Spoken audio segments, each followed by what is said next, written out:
Pre ഡിഗ്രിക്കായിട്ടാണ് ഞാനിവിടെ വരുന്നത്.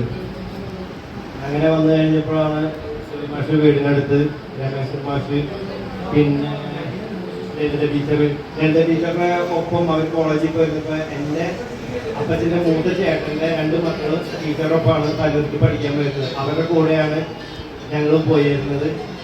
അപ്പോൾ മാഷിക്കും ദേവി ടീച്ചർക്ക് എന്നെ പഠിപ്പിച്ചു, മകളെ പഠിപ്പിക്കുമ്പോഴേക്കും അവിടെ നിന്ന് സ്ഥലം മാറിപ്പോയി.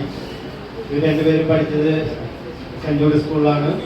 മോള് എൻജിനീയറിംഗ് ബിടെക്കിന് 3ാം സെമ്മ്, ഇവൻ 8ൽ.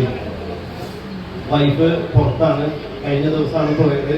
പങ്കെടുക്കണമെന്ന് വലിയ ആഗ്രഹം ഉണ്ടായിരുന്നു. കാരണം ഗ്രൂപ്പിൽ വരുന്ന എല്ലാ കാര്യങ്ങളും ഞങ്ങൾ ഒരുമിച്ചാണ്, മക്കളും എല്ലാവരും ഒരുമിച്ചാണ് കാണുക. അപ്പോൾ ഓരോരുത്തരും ഓരോ കാര്യങ്ങൾ പറയുമ്പോൾ മകളായാലും വൈഫായാലും മകനായാലും പറയും, ഡാഡിക്കുള്ള പണി വരുന്നുണ്ട്. പക്ഷെ എന്തായാലും നമ്മൾ ഇട്ട ചെയർ ഇന്നലെ കുറവായിരുന്നു. പക്ഷെ അവസാനം കുറച്ച് ചെയറും കൂടി ഇട്ടു. അത് മൊത്തം ഫില്ലായി കണ്ടതിൽ വളരെ സന്തോഷം. പിന്നെ ഒരുപാട് ദൂരത്തു നിന്നാണെങ്കിലും ഒരു സെക്കൻഡ് കേട്ടോ, ഒരുപാട് ദൂരത്തു നിന്നായാലും ബോംബെ നിന്നായാലും തോമസ് UK, അതിനിടയിൽ 2 പ്രാവശ്യം തോമസിന്റെ ബ്രദർ വയ്യാണ്ടായിട്ട് വന്നു പോയതാണ്. എങ്കിലും തോമസും ജോയ് മാഷ് പറയുകയാണെങ്കിൽ 8 കൊല്ലമായി നാട്ടിൽ വന്നിട്ട്. ഇപ്പോഴാണ് സംഗമത്തിന് ആദ്യം ഒഴിഞ്ഞു മാറിയെങ്കിലും പക്ഷെ ഗ്രൂപ്പുകളിലെ ആ ഒരു നീക്കങ്ങൾ കണ്ടപ്പോൾ ജോയ് മാഷ് ടിക്കറ്റ് എടുത്ത് ഞങ്ങൾക്ക് അയച്ചു തന്നു. അതോടുകൂടി സംഗമത്തിന് കൊടി കയറി, ഞങ്ങൾ കൊടി കയറ്റി. അതുകൊണ്ട് ഇപ്പൊ എന്ത് പറയണോ, എല്ലാവരും വന്നതിൽ വളരെ സന്തോഷം.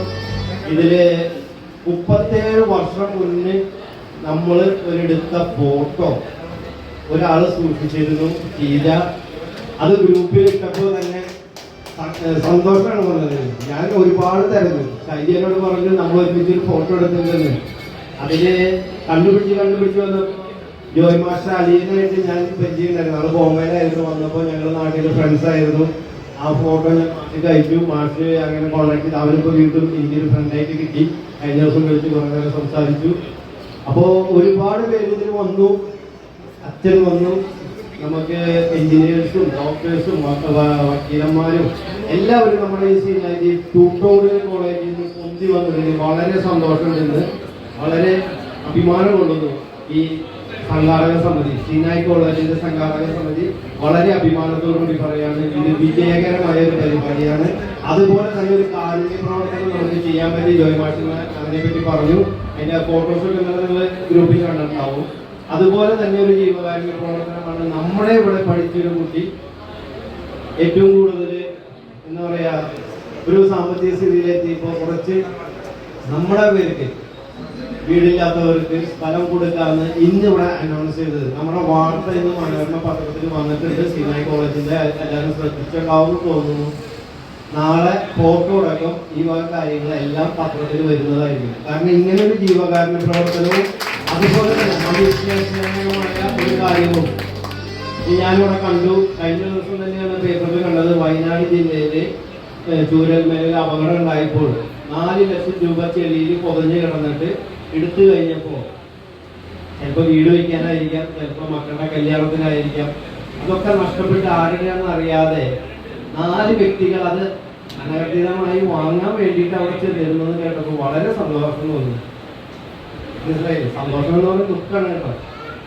അതായത് ഇപ്പൊ കേരളത്തിന്റെ അവസ്ഥ എന്ന് പറഞ്ഞാൽ ആരും വെറുതെ ഇരുന്ന് പണിയെടുക്കാതെ കാശുണ്ടാക്കുക എന്നുള്ള ഒരു മെന്റാലിറ്റിയിലാണ്. അപ്പൊ നമ്മുടെ ഈ സീനായി കോളേജിന്റെ ഇതില് മനുഷ്യ സ്നേഹമായ കാര്യങ്ങളിലൂടെ മുന്നോട്ട് പോകുന്നത് കാണുമ്പോൾ വളരെ സന്തോഷമുണ്ട്.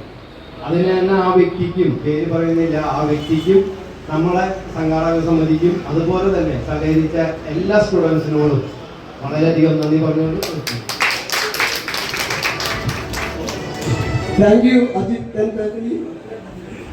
എനിക്കൊരു കാര്യം പറയാനുണ്ട്. ഇത്രയും പേരെ ഇവിടെ ഇങ്ങനെ കണ്ടതിൽ ഒത്തിരി സന്തോഷമുണ്ട്. കാരണം ഒരു ട്യൂട്ടോറിയൽ കോളേജിന്റെ റിയൂണിയൻ ഇത് ഫസ്റ്റ് ടൈം തന്നെ ആയിരിക്കും. ഒത്തിരി സന്തോഷമുണ്ട്. ഇപ്പൊ ഞാൻ 10th കഴിഞ്ഞു, +2 കഴിഞ്ഞു. എന്റെ ഗ്രൂപ്പിലെ സ്റ്റുഡൻസിന്റെ ഒരു ഗ്രൂപ്പ് ഞങ്ങൾക്ക് ഉണ്ട്. അതിപ്പോഴും മാറാതെ പിടിച്ചെടുക്കുക. അപ്പോ ഇത്രയും ഓളമിട്ടുള്ള ഒരു ഗ്രൂപ്പ് ഞാൻ കണ്ടത് ഇവിടെയാണ്. ആൻഡ് ഓൾസോ പറയാൻ പിന്നിൽ പ്രവർത്തിച്ച എല്ലാവർക്കും. അതുപോലെ തന്നെ എന്റെ ടാലന്റ് ഫസ്റ്റ് ആൻഡ് മോസ്റ്റ് എനിക്ക് സ്റ്റേജ് ഫിയർ ഇല്ലാണ്ട് എനിക്ക് അവതരിപ്പിക്കാൻ പറ്റിയതും സിനായ് കോളേജിന്റെ എനിക്ക് ഇതുവരെ ഒരു സ്റ്റേജ് കിട്ടിയിട്ടില്ല. കിട്ടണമെന്ന് ഒരുപാട് ആഗ്രഹം ഉണ്ടായിരുന്നു. ഇത്രയും ആൾക്കാരുടെ മുമ്പിൽ അത് കിട്ടി. I am very happy. Thank you so much. നമ്മുടെ ഈ അജിത്തിനെ പറ്റി പറയുമ്പോഴേ, അജിത്ത് ഒരുപാട് രാപ്പകൽ ഇതിനു വേണ്ടി അധ്വാനത്തിലുണ്ട്, ഏറ്റവും കൂടുതൽ കഷ്ടപ്പെട്ടിട്ടുണ്ടെന്ന് തന്നെ പറയാം. അപ്പോൾ ആ അജിത്തിന് അവർക്ക് വലിയ കഴിവ് കൊടുക്കണം. മോളും ഒപ്പം തന്നെ അതിനോട് സഹകരിച്ച് എപ്പോഴും നല്ല സപ്പോർട്ടായിരുന്നു. ഓൾ പാട്ടിനായാലും മറ്റു കാര്യങ്ങൾക്കൊക്കെ നല്ല സപ്പോർട്ടായിരുന്നു. അപ്പോൾ അതുകൊണ്ട് വലിയ ഒരു സ്ഥിരം അജിത്ത് ഫാമിലി പ്ലീസ്.